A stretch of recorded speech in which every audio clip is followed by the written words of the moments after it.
কিছু নামদারি, লেবাসদারি, বন্ড, গলা কাটা, চুক্তিওয়ালা কিছু বক্তা আছে যারা আমাদের এই পবিত্র স্টেজগুলোকে প্রতিনিয়ত ক্রমশই এগুলাকে খারাপের দিকে তারা নিয়ে যাচ্ছে। আব্দুল খালেক শরীয়তপুরী এক বক্তা, আমি তাকে নাম মেনশন করে এই জন্য বলেছি, এই শ্রোতারা হলো আমাদের মাহফিলের সৌন্দর্য। কথা বলেন ঠিক কিনা? যদি কোনো মাহফিলের শ্রোতা না থাকে, এই মাহফিল কোনোদিন সৌন্দর্য হয় না। সেই শ্রোতাদেরকে কটাক্ষ করে আব্দুল খালেক শরীয়তপুরী কয়েকদিন পর পর এক বিশৃঙ্খলা সৃষ্টি করে, যে বিশৃঙ্খলার কারণে উলামায়ে কেরাম মানুষের সামনে মুখ দেখাতে লজ্জিত হতে হয়। আব্দুল খালেক শরীয়তপুরীরা প্রতিনিয়ত চুক্তি করে করে মাহফিল করে, তারা মানুষের সামনে গিয়ে একজন আলেমকে কিভাবে লজ্জিত করতে পারে। কয়েকদিন আগে দেখলাম মাস্ক ধরে টান মারে, ওই দিন ময়মনসিংহের এক মাহফিলে এক হুজুরকে, আলেমকে সে ধমকাচ্ছে, কেন সে হাত তুলে নাই? নাউজুবিল্লাহি মিন যালিক। তাদের মতো এরকম লাগামহীন বক্তব্য যারা দেশের প্রত্যেকটা স্টেজে উঠে দিচ্ছে, তাদেরকে যদি মাহফিল কমিটিগুলো না আটকায়, তাদেরকে যদি এখনোই না ফিরাই, এখনো যদি তাদেরকে পাবনা থেকে ছেড়ে আসা আসামির মতো মাহফিলে দাওয়াত দিয়ে আনা হয়, তাহলে আমাদের এই স্টেজগুলো নিরাপদ থাকবে না, আমাদের এই মাহফিলের ঐতিহ্যগুলো হারিয়ে যাবে তাদের বদ নজর এবং তাদের এই বদ বখতির কারণে। এজন্য আমি বলি, উলামায়ে কেরামকে আগে ঠিক হতে হবে। উলামায়ে কেরাম ঠিক তো এই পুরো জাতি ঠিক হয়ে যাবে। আজকে আমরা উলামায়ে কেরামরা আমাদেরকে ইসলাহ করতে পারি নাই। আমরা যদি আমাদেরকে ইসলাহ করতে পারতাম, সাধারণ মানুষ কোনোদিন আমাদের বিরুদ্ধে যাইতো না। এতগুলা মানুষ এদেশে থাকার পরেও ইসলামী রাষ্ট্র হুকুমত হয় না কেন? মানুষ আমাদেরকে গ্রহণ করতে ইচ্ছুক নয় এই জন্য। সুতরাং কারো সেলিব্রিটিজম, কারো সম্পদ, কারো বিঘার পর বিঘা জমি, কারো শোডাউন 3 কিলোমিটার 5 কিলোমিটার, আল্লাহর কসম করে বলি, চোখ বন্ধ হওয়ার সাথে সাথে তোমার বিগত জমি, তোমার কোটি কোটি টাকা, তোমার পদ পদবি সব কিছু পৃথিবীর বুকেই থেকে যাবে। তোমাকে চক্ষুরগুলো বন্ধ করে পৃথিবী থেকে বিদায় নিতে হবে। কিছুই তোমার সাথে যাবে না, ইল্লা বিল আমল, একমাত্র আমলই তোমার সাথে যাবে। কথা বলেন না ঠিক কিনা? সুতরাং আমাদেরকে আমলের প্রতি খেয়াল রাখতে হবে। যদি আমরা আমলের প্রতি নিজেদেরকে খেয়াল না, নবী করিম সাল্লাল্লাহু আলাইহি ওয়াসাল্লামের সিরাতের মধ্যে সবচাইতে কষ্টের একটা বছর আছে, সেই বছরটার নাম হলো আমুল হুজন। ঠিক না? আমুল হুজন তথা কষ্টের বছর। কেন ওই বছরটাকে কষ্টের বছর বলা হয় শুনেন। নবী করিম সাল্লাল্লাহু আলাইহি ওয়াসাল্লামের সবচাইতে ইসলামটাকে প্রচার করতে গিয়া মানুষের সাহায্যের প্রয়োজন ছিল, আর্থিক লেনদেনের প্রয়োজন ছিল। আম্মা জান খাদিজাতুল কুবরা রাদিয়াল্লাহু তাআলা আনহা নবীজিকে এই লাইনটাই সবচেয়ে বেশি সহযোগিতা করেছিলেন। আল্লাহ পাক রব্বুল আলামিন যেই বছর হযরতে খাদিজাকে পৃথিবী থেকে তুলে নিয়ে যান, এর কিছুদিন পরেই আবার নবীজির সমস্ত বিপদ আপদে নবীজিকে সাহায্য করা নবীজির চাচা আবু তালেব এই পৃথিবী থেকে বিদায় নেন। এই বছরটাকে ইতিহাসের ভাষায় আমুল হুজন বলা হয়, তথা কষ্টের বছর। নবীজি এই কষ্ট নিয়ে যখন মক্কায় ঘোরাফেরা করতেছিলেন, একটা কষ্ট। 2 নাম্বার কষ্ট হলো এই সূরাকে নাজিল করার শানে নুজুল। নবী করিম সাল্লাল্লাহু আলাইহি ওয়াসাল্লাম চতুর্দিকে মুসলমানদের উপর নির্যাতনের এক স্টিম রোলার চেপে বসেছিল, সেটাকে নবী করিম সাল্লাল্লাহু আলাইহি ওয়াসাল্লাম কষ্ট আর এই জুলুমকে সহ্য করতে পারছিলেন না। এটা হলো 2 নাম্বার।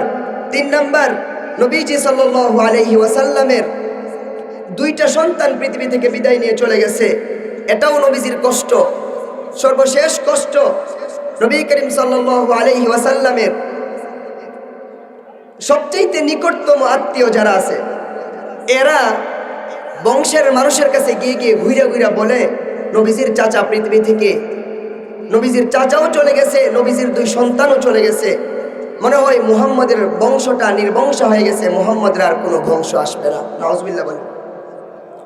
আল্লাহ পাক রব্বুল আলামিন তো এগুলা সব উপর থেকে দেখতেছেন কিনা? আল্লাহ তাআলা নবীজির এই অবস্থার কষ্টগুলা দেখা আল্লাহ তাআলা এই সূরাটাকে নাজিল করেছেন। এই ছোট্ট একটা সূরা, আল্লাহ তাআলা প্রথম আয়াতে নবীকে খুশির সংবাদ আর সান্ত্বনা দিয়েছেন, দ্বিতীয় আয়াতে নবীজিকে ইবাদতের প্রতি তারগীব দিয়েছেন, তৃতীয় আয়াতে আল্লাহ তাআলা সমস্ত কাফেরদের জবাব দিয়েছেন। মনোযোগ দিয়ে আলোচনাটা শুনলে আল্লাহ তাআলা আপনাদেরকে এর উপর আমাদেরকে আমল করার তৌফিক দান করুক। সকলে বলে আমিন। নবীজি সাল্লাল্লাহু আলাইহি ওয়াসাল্লামের সকল কষ্টগুলা যখন নিয়ে আমার পয়গম্বর মক্কার জমিনের মাঝে চলাফেরা করেন, নবীজি একদিন কাবা শরীফের পাশে বৈশা বৈশা ঝিমাচ্ছেন, তন্দ্রায় নবীজি মগ্ন। সাহাবী হযরত আনাস ইবনে মালিক রাদিয়াল্লাহু তাআলা আনহু থেকে হাদিস বর্ণিত, তিনি বলেন, আগফান নবী সাল্লাল্লাহু আলাইহি ওয়াসাল্লাম ইগফাআতান, পয়গম্বর আলাইহিস সালাতু ওয়াস সালাম মক্কার ভিতরে বসে বসে ঝিমাচ্ছেন, তন্দ্রায় মগ্ন পয়গম্বর আলাইহিস সালাতু ওয়াস সালাম। আল্লাহ পাক রব্বুল আলামিন আকাশ থেকে জিবরাইল আলাইহিস সালাতু ওয়াস সালামকে বলেন, এ জিবরাইল, আমার পয়গম্বর, আমার বন্ধু কষ্ট বুকে নিয়া আমুল হুজন তথা দুঃখের বছর কষ্টগুলাকে ভিতরে নিয়া মক্কার মাঝে ঘুরে বেড়াই।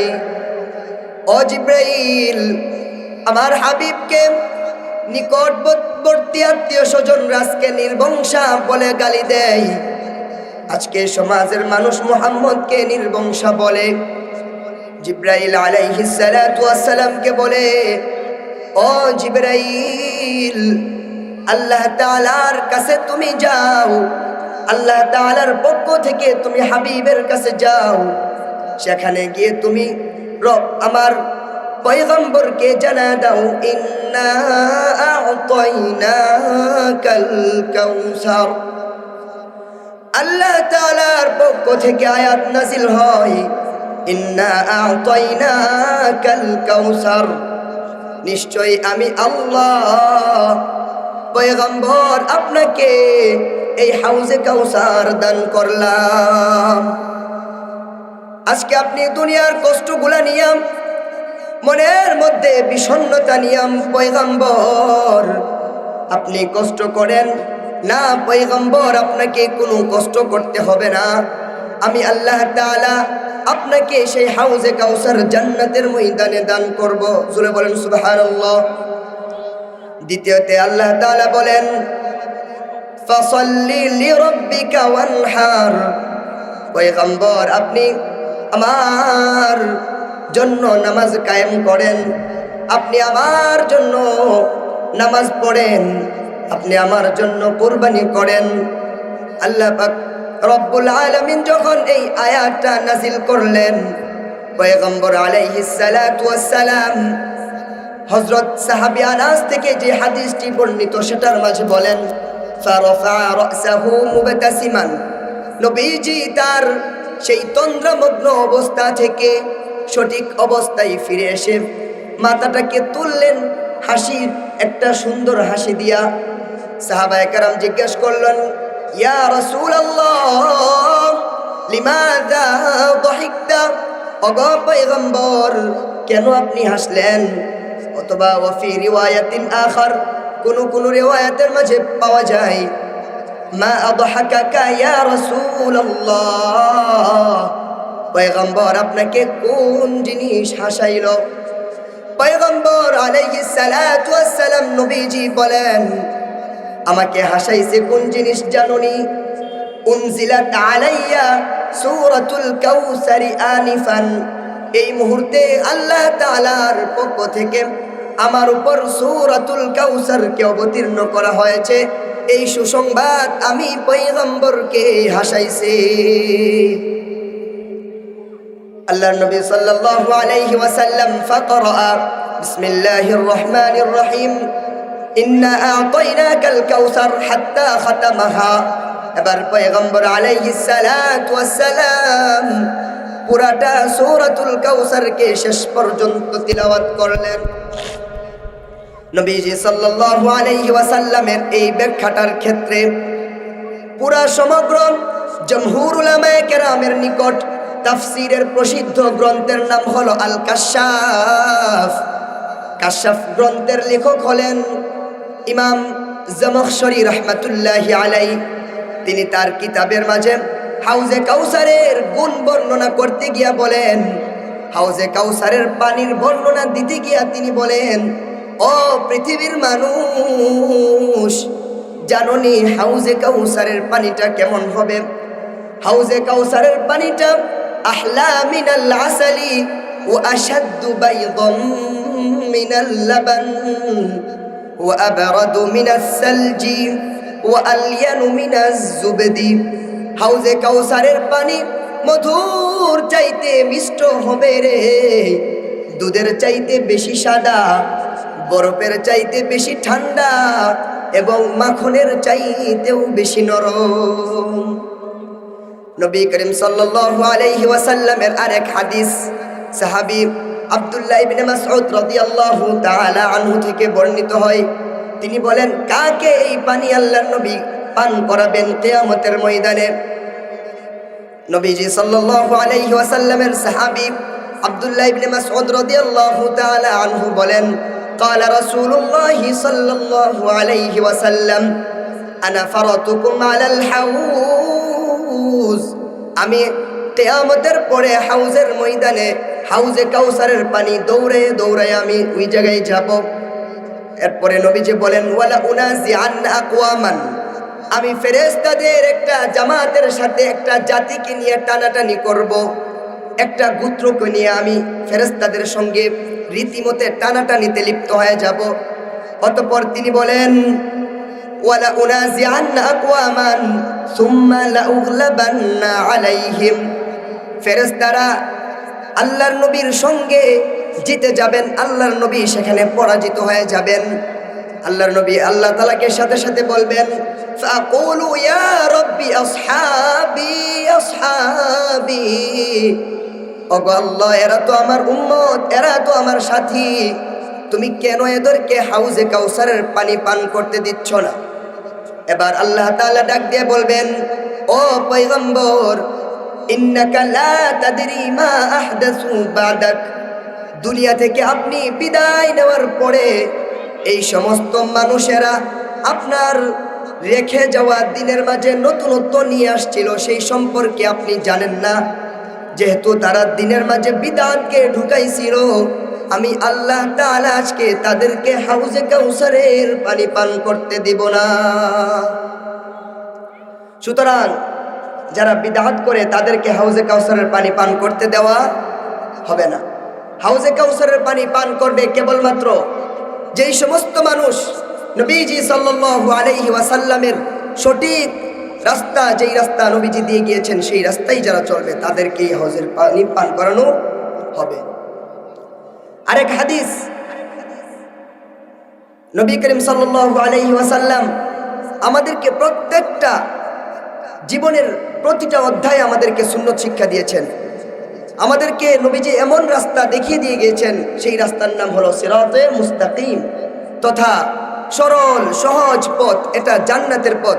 হাদিসের মাঝে আসছে, নবীজি যেদিন এই হাদিসটা শিক্ষা দেন সেদিন নবীজি সোজা একটা ডাক টেনে এরপরে এটা থেকে আঁকা বাঁকা আরো রাস্তা এঁকেছেন এবং নবীজি বলেছেন, দেখো তোমরা এই সমস্ত রাস্তাগুলোর পথ অবলম্বন করো না, বরং তোমরা এই সোজা রাস্তাটার পথ অবলম্বন করবা। এরপরে আল্লাহ তাআলা এই সূরাটাকে নাজিল করে নবীজিকে জানায় দিলেন, ইন্না শানিয়াকা হুয়াল আবতার। পয়গম্বর, যারা আপনাকে নির্বংশা বলছে, জেনে রাখেন এই পৃথিবীর বুকে আপনি শত কষ্ট নিয়ে চলাফেরা করতে পারেন, আপনার খাদিজা পৃথিবী থেকে চলে যেতে পারে, এই পৃথিবী থেকে আপনার চাচা আবু তালেব চলে যেতে পারে, আপনার সন্তানদেরকে আমি আল্লাহ পৃথিবী থেকে উঠায় নিয়ে যেতে পারি, কিন্তু আমি আল্লাহ তাআলা আপনার এমন রূহানি সন্তান পৃথিবীর বুকে দান করব, যারা কিয়ামত অবধি পর্যন্ত আপনার বিরুদ্ধে কেউ যদি কোনো কথা বলে, আপনার খতমে নবুয়তের চাদর ধরে কেউ যদি টান দিতে চায়, আপনার চরিত্র নিয়ে কেউ যদি কোনো কালেমা লেপন করতে চায়, আপনার শত শত উম্মত আর ঘরে বসে থাকবে না, জীবন দিয়ে হলেও তাদের বিরুদ্ধে দাঁড়িয়ে যাবে। কথা বলেন ঠিক কিনা? আজকে কি সমাজে নবীজিকে গালি দিয়ে কেউ পার পেয়ে যায়?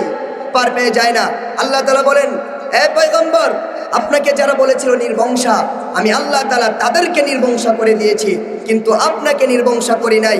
আপনার শত শত, আপনার কোটি কোটি উম্মত আমি আল্লাহ কিয়ামত পর্যন্ত পৃথিবীর বুকে বিদ্যমান রাখবো। এখন রাখছেন কি রাখছেন না বলেন? দুঃখের ব্যাপার হলো এমপি মন্ত্রী আমাদের সংসদে কি কম গিয়েছে? বলেন, কম গিয়েছে? এই স্বাধীনতার পর থেকে কতজন এমপি গিয়েছে বলেন? কিন্তু এরা সবাই কি হিন্দু ছিল? কাফের ছিল? নামদারি মুসলমানই সবাই ছিল? সবাই মুসলমান ছিল না? আমার নবীর ইজ্জতকে যে নিয়ে যখন কথা বলা হয়, আজ পর্যন্ত আমার সংসদ থেকে এমন কোনো বিল পাস হয় না। কিন্তু দেখবেন কোনো নেতারে গালি দিলে, রাত 2টা বাজে গালি দিলে সকালবেলা কবরের উপর ফুল গাছ লাগায় দেয়। মিথ্যা কথা বলছি? তো নেতাকে গালি দিলে যদি তার কবরের উপর ফুল গাছ থাকে ফজরের আগে, নবীকে গালি দেওয়ার পরে তার বিচার নাই, বরং বিচারের জন্য রাস্তায় নামলে আরো জীবন দিতে হয়। কথা বলেন ঠিক কিনা? এজন্য যারাই আবার সংসদের জন্য ভোট চাইতে আসবে তাদের কাছ থেকে আপনারা এই প্রতিজ্ঞা নেবেন, সংসদে দাঁড়িয়ে নবী করিম সাল্লাল্লাহু আলাইহি ওয়াসাল্লামের ইজ্জত রক্ষার্থে যদি আপনারা কথা বলেন, যারা তাদের বিরুদ্ধে, যারা নবীজির বিরুদ্ধে কথা বলবে, আল্লাহর বিরুদ্ধে কথা বলবে, কোরআনের বিরুদ্ধে কথা বলবে, তাদের সর্বোচ্চ শাস্তি মৃত্যুদণ্ড যদি আপনারা সাব্যস্ত করতে পারেন, তাহলেই আমরা আপনাদেরকে ভোট দেব। কথা বলেন ঠিক কিনা? নবীজির আরেকটি হাদিস, হাউজে কাউসারের পানি পান করতে হলে আমাদেরকে আগে মুসলমান হতে হবে। এখন বলেন, মুসলমান কারা? আল্লাহ নবী সাল্লাল্লাহু আলাইহি ওয়াসাল্লামের হাদিস, হাদিসের বর্ণনাকারী হলেন হযরত আব্দুল্লাহ ইবনে মাসউদ। তিনি বলেছেন, আল মুসলিমু মান সালিমাল মুসলিমুনা মিন লিসানিহি ওয়া ইয়াদিহি। মুসলমান হলো ওই ব্যক্তি যার হাত এবং জবান থেকে অপর মুসলমান নিরাপদ থাকবে। এই কথাটা এই জন্য বললাম, আজকে উলামায়ে কেরামের ইসলাম খুব প্রয়োজন। উলামায়ে কেরামরাই আমরা যদি ঠিক না থাকি, এই জাতি কোনোদিন ঠিক হবে না। একজন নাম মেনশন করে আমি বলবো কিছুক্ষণের মধ্যে। আজকে বাংলাদেশের পরিস্থিতি আর সেই ইসলামের প্রতি মানুষের যেই আগ্রহ আর চাহিদা, সেটা হয়েছে কেবলমাত্র সেই সিলেটের ময়দান থেকে শাহজালাল ইয়ামানী রহমতুল্লাহি আলাইহির অক্লান্ত পরিশ্রমের মাধ্যমে আমরা ইসলাম পেয়েছি বাংলার বুকে। কথা বলেন, সেই ইসলামকে আকাবিরে দেওবন্দ আর আসলাফরা নিংড়িয়ে নিংড়িয়ে পুরা দেশের বুকে ছিটিয়েছেন। আলেমদেরকে এখন মানুষ সম্মান করে, এই স্টেজগুলো আজও পবিত্র আলেমদের সম্মানের জন্য, ঠিক কিনা? কিন্তু কিছু নামদারি, লেবাসদারি, বন্ড, গলা কাটা, চুক্তিওয়ালা কিছু বক্তা আছে যারা আমাদের এই পবিত্র স্টেজগুলোকে প্রতিনিয়ত ক্রমশই এগুলাকে খারাপের দিকে তারা নিয়ে যাচ্ছে। আব্দুল খালেক শরীয়তপুরী এক বক্তা, আমি তাকে নাম মেনশন করে এই জন্য বলেছি, এই শ্রোতারা হলো আমাদের মাহফিলের সৌন্দর্য। কথা বলেন ঠিক কিনা? যদি কোনো মাহফিলে শ্রোতা না থাকে, এই মাহফিল কোনোদিন সৌন্দর্য হয় না। সেই শ্রোতাদেরকে কটাক্ষ করে আব্দুল খালেক শরীয়তপুরী কয়েকদিন পর পর এক বিশৃঙ্খলা সৃষ্টি করে, যে বিশৃঙ্খলার কারণে উলামায়ে কেরাম মানুষের সামনে মুখ দেখাতে লজ্জিত হতে হয়। আব্দুল খালেক শরীয়তপুরীরা প্রতিনিয়ত চুক্তি করে করে মাহফিল করে, তারা মানুষের সামনে গিয়ে একজন আলেমকে কিভাবে লজ্জিত করতে পারে। কয়েকদিন আগে দেখলাম মাস্ক ধরে টান মারে, ওই দিন ময়মনসিংহের এক মাহফিলে এক হুজুরকে, আলেমকে সে ধমকাচ্ছে, কেন সে হাত তুলে নাই। নাউজুবিল্লাহি মিন যালিক।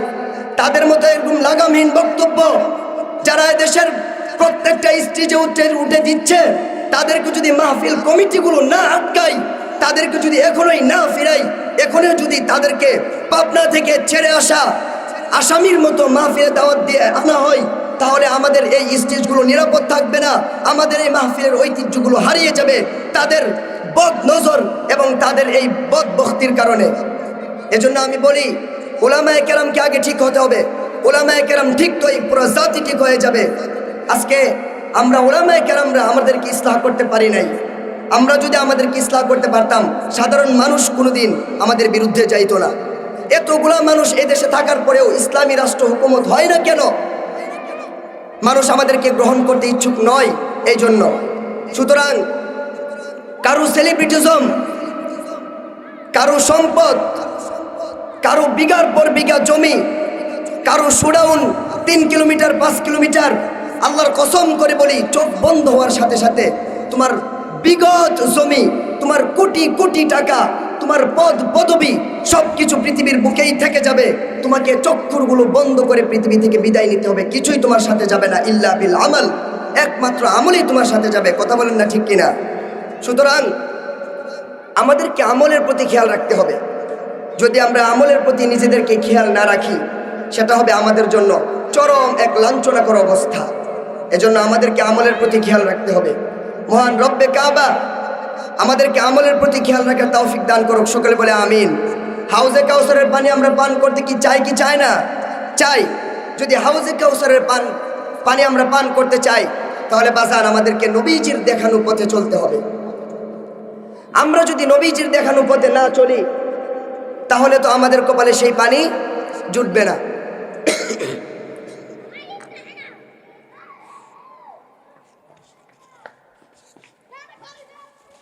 নবীজি সাল্লাল্লাহু আলাইহি ওয়াসাল্লাম এজন্য আমাদেরকে শিক্ষা দিয়েছেন সুন্নাহ।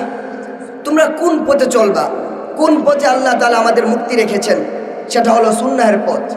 আমাদের মসজিদের ইমামগুলোর সাথে তাআল্লুক লাগাতে হবে, সম্পর্ক লাগাতে হবে। হুজুরকে বলবেন, হুজুর একটা সুন্নত শিক্ষা দেন। হুজুরকে আপনার প্রস্তাব ফিরিয়ে দিবে না? ফিরিয়ে দিবে না। দ্বীনের ইলম আপনি শিক্ষা করতে হবে। যদি এই ইলম শিক্ষা না করা হয়, তাহলে আপনি আমল করবেন কিভাবে বলেন? আমল করা যাবে না? আমল করা যাবে না। তো আমল করতে আপনার প্রয়োজন হবে, আগে ইলম দরকার। আর ইলম তখনই দামি হয় যখন সেই ইলমের সাথে আমল হয়। যদি আমল ছাড়া ইলম, সেটা হলো শয়তানের একটা রূপরেখা। বলেন, আমল ছাড়া ইলম কি শয়তানের রূপরেখা? আপনাকে জানতেও হবে, মানতেও হবে। যদি আমরা না জানি, যদি আমরা না মানি, তাহলে এটা দিয়ে তো আল্লাহ তাআলার কাছে আমরা পার পাবো না। বাপ পার পেয়ে যাবো, আমরা পার পাবো না। আমাদেরকে জানতে হবে, মানতে হবে। এই আমল নামা আমাদেরকে নিয়ে যেতেই হবে। আমরা এই আমল নামা পৃথিবীর বুকে রেখে যেতে পারবো না। এই পৃথিবীর সব কিছু থেকে যাবে, সব থেকে যাবে। আপনার আমল কোনো দিন আপনার সাথে গাদ্দারি করবে না। পৃথিবীর বন্ধু বান্ধব আপনার সাথে গাদ্দারি করবে, আপনাকে ভুলে যাবে, আপনার বাপ মা আপনাকে ভুলে যাবে। কিন্তু আল্লাহর কসম, আপনার একবার সুবহানাল্লাহর তাসবিহ, একবার আল্লাহু আকবারের তাসবিহ কোনো দিন আপনার সাথে গাদ্দারি করবে না। এজন্য আমরা হাতে একটা তাসবিহ নিয়ে যতটুক পারি আমল করে যাই। আল্লাহ তাআলা আমাদের কাছ থেকে কিয়ামতের ময়দানে চেষ্টা দেখবেন। আল্লাহ তাআলা আমাদেরকে যেইভাবে নামাজ পড়ার কথা বলছেন, আমরা ঠিক ওইভাবে তার হক আদায় করে কোনো দিনও নামাজ পড়তে পারবো না। পারবো না। জাস্ট আল্লাহ তাআলা দেখবেন আপনি ঠিকমতো নামাজে গিয়েছেন কিনা, আপনি ঠিকমতো সিজদা আদায় করার জন্য চেষ্টা করেছেন কিনা। যদি আমাদের এইগুলো না থাকে, তাহলে আমরা কিয়ামতের ময়দানে অতিশয় খুব কঠিনভাবে আমরা হতাশাগ্রস্ত হব, যেই হতাশাগ্রস্তের কোনো শেষ নাই। এই আগামী 12 তারিখ নির্বাচন, কত নির্বাচন যাবে, কত নির্বাচন আসবে। যারা ফাঁস করবে তারা চূড়ান্ত বিজয়ী না, সাময়িক 5 বছরের জন্য বিজয়ী। বাপ, কত নির্বাচন আবার আসবে, কিন্তু কিয়ামতের ময়দানে একবার যদি আপনার আমল নামাটা বাম হাতে এসে পড়ে, আপনি চরমভাবে অপরাজিত। আর জীবনে আপনার সফলতা আনার মতো কোনো রাস্তা আপনার সামনে বাকি থাকবে না রে বাবা। এই জন্য কি করার আছে আমাদের? আমরা যতই মৃত্যু থেকে পালাই না কেন, এই মৃত্যু কিন্তু আমাদের থেকে পালাই না, বরং প্রতিটা ক্ষণে ক্ষণে আমার দিকে আসছে। এই যে আমার থেকে একটা মুহূর্ত চলে যাচ্ছে, সেই একটা মুহূর্তই আমি মৃত্যুর দিকে পা বাড়ালাম। সুতরাং হাদিসের ভাষা, আমাদেরকে বেশি বেশি মৃত্যুকে স্মরণ করতে হবে। যদি আমরা মৃত্যুকে বেশি স্মরণ করতে পারি, দুনিয়ার সমস্ত লৌকিকতা, রিয়া, সুমা, খ্যাতি, পদবী, সম্পদ, এইগুলা পৃথিবীর বুকে অনেক মানুষের ছিল বাপ, অনেকের ছিল, কিন্তু এইগুলা নিয়ে কেউ যেতে পারে নাই। 3 বারের প্রধানমন্ত্রী বেগম খালেদা জিয়া কত বিঘা জমি নিয়ে গেছে বলেন না? কত বিঘা জমি নিয়ে গেছে? কিচ্ছু নিতে পারে নাই। কাফনের কি পকেট ছিল? পকেটও ছিল না। তো খালি হাতে আমাদের সবাইকে বিদায় নিতে হবে, কিছুই আমাদের সাথে যাবে না। আজকের আলোচনার আমার মূল লক্ষ্য ছিল, নবীজি আমাদের জন্য কষ্ট করে এই দিনটা আমাদের পর্যন্ত পৌঁছিয়েছেন, আমাদের পর্যন্ত এই দিনটাকে পাঠিয়েছেন, আমাদেরকে এই দিনের দায়িত্ব দিয়েছেন, এই উলামায়ে কেরামদেরকে দিনের দায়িত্ব দিয়েছেন। নবীজি হাদিসের মাঝে বলেছেন, বাল্লিগু আন্নি ওয়ালাউ আয়া।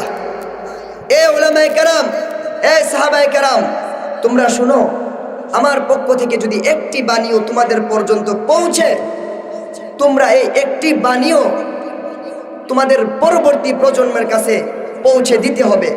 সুতরাং এখানে নবীজি বলেছেন আমাদেরকে পৌঁছে দেওয়ার জন্য এই মাহফিলগুলো করা, আর এখানে আমরা এসে বসে কথা বলা, এটা নিয়ামত আমাদের যে আমরা আপনাদেরকে একসাথে পেয়েছি।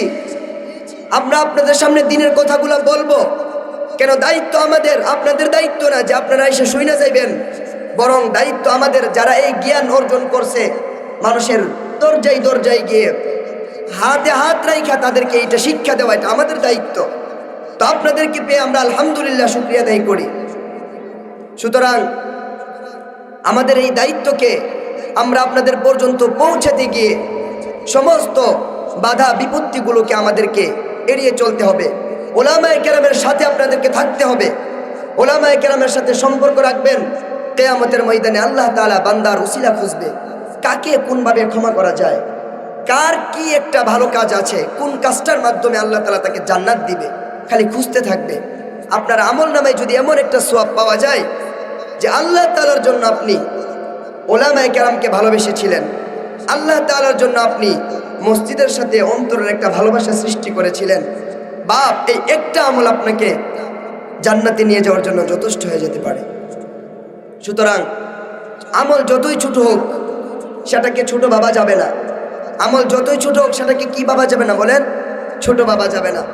আর গুনাহ যতই ছোট হোক সেটাকে করা যাবে না। এই গুনাহ, মানুষ যত বেশি গুনাহ করে অন্তরের মাঝে দাগ পড়তে থাকে। দাগ পড়তে পড়তে পড়তে পড়তে আয়নার মতো চকচক করা অন্তরটা একদিন অন্ধকারাচ্ছন্ন হয়ে যায়। আল্লাহ তাআলার কথা, নবীর কথা, দ্বীনের কথা তার অন্তর পর্যন্ত আর পৌঁছে না। তার অন্তরকে আর ঝঙ্কৃত করে তুলে না। তার অন্তর মৃত হয়ে যায়, এটা অনাবাদী জমিনের মতো হয়ে যায়। এজন্য আল্লাহ তাআলাকে লম্বা সময় বলে থাকতে নাই। আল্লাহ তাআলাকে আমরা লম্বা সময় বলে থাকবো না। রাজি আছি তো ইনশাআল্লাহ? আল্লাহ তাআলাকে আমরা লম্বা সময় বলে থাকবো না। আল্লাহ তাআলাকে আমরা সব সময় জিকিরে ফিকিরে স্মরণ রাখতে হবে, এটাই তো আমাদের দায়িত্ব। আমরা আল্লাহ তাআলার কতগুলা নিয়ামত পাইলাম, কতগুলা নিয়ামত পাইলাম। এই যে শ্বাস নিঃশ্বাস আমরা ছাড়ছি আর নিচ্ছি, শ্বাস ফেলছি আবার শ্বাস নিচ্ছি। আপনারা কি জানেন, যদি আমরা আজকে হসপিটালের মাঝে একটা শ্বাসের জন্য আমাকে টাকা গুনতে হইতো, হয়তো কি হইতো না? আল্লাহ আপনার কাছ থেকে কত টাকা নিয়েছেন বলেন না বাপ? কত টাকা নিয়েছেন? একটা টাকাও নেই নাই। এই যে আমাদের শরীরে রক্তগুলা চলাচল করছে, একটা রোগ যদি বন্ধ হয়ে যায় আমরা সদরে দৌড়ে ডাক্তারের কাছে যেতে হয়, হয় কি হয় না? আল্লাহ তাআলা আমাদেরকে সুস্থ রেখেছেন, এইগুলো দিয়ে কি আল্লাহ ভুল করেছেন? তাহলে কেন বান্দা এতগুলা নিয়ামতে আচ্ছন্ন হওয়ার পরেও নাফরমানিতে লিপ্ত হয়ে যায়? এই চক্ষু, দুইটা চক্ষুর মাঝে 26 লক্ষ ক্যামেরার পাওয়ার আল্লাহ তাআলা দিয়েছেন। বান্দা এই চক্ষু দিয়ে কিভাবে নাপাক জিনিস দেখে, এই চক্ষু দিয়ে কিভাবে উলঙ্গ বেহায়াপনা দেখে। আল্লাহ তাআলাকে বান্দা, আল্লাহ তাআলাকে শরম পায় না। বান্দা এমন এমন নিকৃষ্ট হয়েছে, মুসলমানের সন্তানরা এমন নিকৃষ্ট হয়েছে, আল্লাহ তাআলাকে এমনভাবে ভুলে গিয়েছে। আল্লাহ যে সর্ব জায়গায় বিরাজমান সে কথাটা সে ভুলেই গিয়েছে। আজকে আমি বাবার সামনে একটা গুনাহ করতে পারি না, সমাজের সামনে একটা গুনাহ করতে পারি না, 3 বার ভাবি যে এটা আমার গুনাহ হচ্ছে। কিন্তু যখন কেউ থাকে না, অন্ধকার রুম, গভীর রজনী, তখন কি আল্লাহ আমার সাথে থাকে না? তাহলে আমি তখন কিভাবে গুনাহে লিপ্ত হই? তখন তো আল্লাহ আমার সাথে থাকে। যখন আমি ওজনে কম দেই তখন কি আল্লাহ আমাকে ছেড়ে চলে যান? তখনও তো আল্লাহ আমার সাথে। তো আমি কেন ওজনে কম দেব? যখন আমি আমার ধান বন্টন করি আল্লাহ কি আমাকে ছেড়ে চলে যান? এগুলো করা যাবে না। আমাদেরকে একটা একটা করে গুনাহ ছাড়তে হবে। সবগুলা গুনাহ একসাথে আমরা ছাড়তে পারবো না। মানুষ আমরা আদাতান হিসাবে গুনাহ করেই যাই, এটা আমাদের একটা আদাত। এজন্য আমাদেরকে আস্তে আস্তে সেই গুনাহ থেকে ফিরতে হবে। যদি না ফিরি এই জীবনের কি মূল্য বাবা? এই জীবনের কি দাম? পুরা পৃথিবী তোমাকে চিনছে, পুরা পৃথিবীর বুকে তোমার হাজারো ফ্যান ফলোয়ার, লক্ষ মিলিয়ন কোটি তোমার হাজারো ফ্যান ফলোয়ার, তোমার পৃথিবীর বুকে কোটি কোটি শত কোটি টাকার পাহাড় সম তোমার আর্থিক সম্পদ তোমার কি কাজে আসবে? আল্লাহ তো বলেই দিয়েছেন, ইয়াউমা লা ইয়ানফাউ মালু ওয়ালা বানুন ইল্লা মান আতাল্লাহা বিকলবিন সালিম। বান্দা, ইয়াউমা লা ইয়ানফাউ মাল, তোমার মাল তোমার কোনো কাজে আসবে না সেদিন। ওয়ালা বানুন, তোমার সন্তানরা তোমার কোনো কাজে আসবে না। ইল্লা মান আতাল্লাহা, তবে বান্দা যদি তুমি আমি আল্লাহ তাআলার কাছে একটা সুস্থ অন্তর নিয়ে আসতে পারো, পরিচ্ছন্ন অহংকার মুক্ত রিয়া মুক্ত একটা অন্তর নিয়ে আমি আল্লাহর কাছে যদি আসতে পারো, বান্দা ওই দিন তুমি হয়ে যাবে যালিকাল ফাউজুল কাবীর, তুমি ওই দিন সব চাইতে বড় সফলতার অধিকারী হইবা। সুতরাং এই পৃথিবীর মায়া, পৃথিবীর মমতা, পৃথিবীর লোভ, পৃথিবীর লালসা সব কিছুই থেকে যাবে। আপনাকে একাই বিদায় নিতে হবে। মৃত ব্যক্তিটা নিজেও বলতে পারবে না সে যে মরে গিয়েছে, সে নিজেও জানে না সে যে পৃথিবী থেকে বিদায় নিয়েছে। যখন তাকে কবরস্থ করা হবে তখন সে ভাববে আমি মনে হয় অন্য রাতের মতো ঘুমেই মনে স্বপ্ন দেখছি। কিন্তু যখন তাকে কবরের মাঝে সেই বাঁশগুলো দেওয়া হবে তখন সেই মৃত ব্যক্তি বলতে পারবে, না আমি তো পৃথিবীর আর কেউ না, আমি তো পৃথিবী ছেড়ে চলে আসছি, পৃথিবীতে তো আমার আর কোনো কিছু নাই। তখন সে বুঝতে পারবে পৃথিবীকে আমি পরিত্যাগ করলাম। যখন আল্লাহ তাআলা কবরের মাঝে দুই ফেরেশতাকে পাঠাবেন, মুনকার নাকিরকে, তার রূহ যখন আবার তার মাঝে দেওয়া হবে তখন সে ভাববে আমি মনে হয় ঘুম থেকে জাগ্রত হয়েছি। কিন্তু জাগ্রত হওয়া, তোমার সেই জাগ্রত তো আর জাগ্রত না। বাপ, তোমার সেদিনের জাগ্রত তোমার চিরতরে মৃত্যুকে বিদায় দেওয়া, তোমার এবার ফাইসালার অপেক্ষা, তুমি কি জান্নাতি নাকি জাহান্নামী। আর জীবনে তোমার মৃত্যু নাই। যদি এবার তুমি জান্নাতি হও তাহলে তোমার ঠিকানা জান্নাত, আর যদি তুমি নাফরমানি নিয়ে পৃথিবী থেকে বিদায় নিও বাপ, তাহলে সেদিনটা হবে তোমার জন্য চরম হতাশার, সেদিনটা হবে তোমার জন্য চরম ক্লান্তিকর। বাপ, সেদিন তোমার আমার ঘরটা হবে জাহান্নামের একটা অন্ধকার, জাহান্নামের একটা উত্তপ্ত গর্ত ছাড়া আর কিছুই হবে না। সুতরাং এই পৃথিবী থেকে আমাদেরকে খালি হাতেই বিদায় নিতে হবে। আমরা নিজেও জানি না কাপড়ের দোকানগুলোতে কার কাফনের কাপড় অপেক্ষা করছে, কেউ জানি না, কেউ বলতে পারি না। বাবার আগে সন্তান পৃথিবী থেকে বিদায় নিয়ে চলে যায়।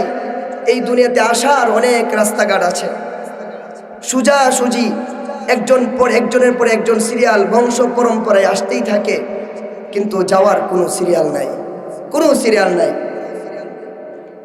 এজন্য আল্লাহ তাআলা আমাদের থেকে যে হায়াতটাকে গোপন করেছেন এটাও আল্লাহ তাআলার এক বড় নিয়ামত। যদি যাওয়ার সিরিয়ালটাও আল্লাহ তাআলা আমাদেরকে জানাই দিতেন তাহলে এই পৃথিবীর মানুষ সবচাইতে বড় জালেম হয়ে যাইত। আল্লাহ তাআলা এটা গোপন রাখছেন, এরপরেও মানুষ আল্লাহকে ভয় পায় না। আর যদি জানাই দিত তাহলে মানুষ কতটুকু বেপরোয়া হইতে আবার চিন্তা করেন।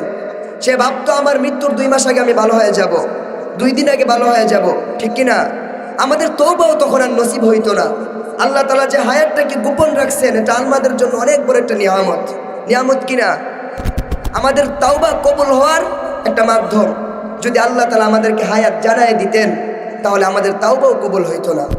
এজন্য আমাদেরকে যাই করি এই রং ঢং তামাশা ফুর্তি খেলাধুলা মোবাইল দুনিয়ার ব্যস্ততা সব যার যার জায়গায় থাকবে, সব যার যার জায়গায় থাকবে, আপন অবস্থায় থাকবে। মোটরসাইকেল সে তার জায়গা দিয়েই চলবে, সিনজি সে তার রোডেই চলবে, প্লেন সে তার বিমান পথেই যাবে। কিন্তু পৃথিবীর বুকে আপনি আব্দুর রহমান, পৃথিবীর বুকে আপনি আব্দুল্লাহ, পৃথিবীর বুকে আপনি আমি আব্দুর রশিদ, আব্দুর রহমান, আমাদের নামটা মুছে যাবে, আমরাই শুধু থাকবো না। আমাদের সাথে আমার রবের মুলাকাত হবে, আমাদের সাথে আমাদের রবের হিসাব নিকাশ হবে। সেদিনটা কেমন হবে? সূর্যের তাপ যেদিন আমার মাথার অর্ধ হাত উপরে আসবে, জমিনটা সূর্যের তাপে, যখন সূর্যের তাপ পড়বে সেই তাপের গরমে উষ্ণতায় জমিনটা যেভাবে ইটগুলো মাটি পুরাইয়া ইট বানানো হয় ঠিক তদ্রূপ জমিনটা সূর্যের তাপে তামা হয়ে যাবে, তামা, পুরোটা জমিন তামা হয়ে যাবে, একদম খটখটা তামা হয়ে যাবে। সেই তামার উপর আমি আপনি দাঁড়াবো, আর আমার আপনার দাঁড়ানোর উপরে অর্ধ হাত উপরে সূর্য, নিচে থেকেও তামার গরম, উত্তপ্ত গরম, উপর থেকেও সূর্যের তাপ, মাথার মগজগুলো বিগলিত হয়ে বাতের যেইভাবে বাতিল থেকে বাতগুলো ছিটিয়ে ছিটিয়ে পড়ে, হাদিসের মাঝে আসছে ঠিক তদ্রূপভাবে মাথার মগজটা ফেটে ছিটিয়ে ছিটিয়ে পড়তে থাকবে। বান্দা আল্লাহ তাআলার দরবারে কান্নাকাটি শুরু করবে। গুনাহগাররা যার যার গুনাহ পরিমাণ ঘামের মাঝে হাবুডুবু খাবে, কেউ গড়া পানিতে, কেউ হাঁটু পরিমাণ, কেউ কোমর, কেউ সাঁতরাবে। বাপ সেদিনের কথা স্মরণ করে সমস্ত গুনাহগুলাকে ছেড়ে দিয়ে আল্লাহ তাআলার রাস্তায় আমরা ফিরে আসি। সেটা ছাড়া আমাদের আর কোনো রেহাই নাই। এই দুনিয়ার 60 বছরের জিন্দিগি, 60 বছরের জিন্দিগির ফলাফল দিয়ে আমাদের আল্লাহ তাআলা হিসাব করবেন কোটি কোটি অগণিত বছরের। সুতরাং এই 60 বছরকে আমাদেরকে উজ্জ্বল করতে হবে। এই 60 বছর আমরা ধোঁকা খেয়ে গেলে হবে না, আমরা 60 বছর ধোঁকা খেয়ে গেলে হবে না। এই 60 বছরকে আমাদের শত কোটি বছরের জন্য ফলাফলের একটা ইমতিহান, সেই ইমতিহানে আমাদেরকে পাস করতে হবে। আল্লাহ তাআলা আমাদেরকে সঠিকভাবে আমল করার তৌফিক দান করুক। সকলে বলে আমিন। কথায় কষ্ট পেয়ে থাকলে ক্ষমা প্রার্থী, মাফ করে দেবেন। আসসালামু আলাইকুম ওয়া রাহমাতুল্লাহ।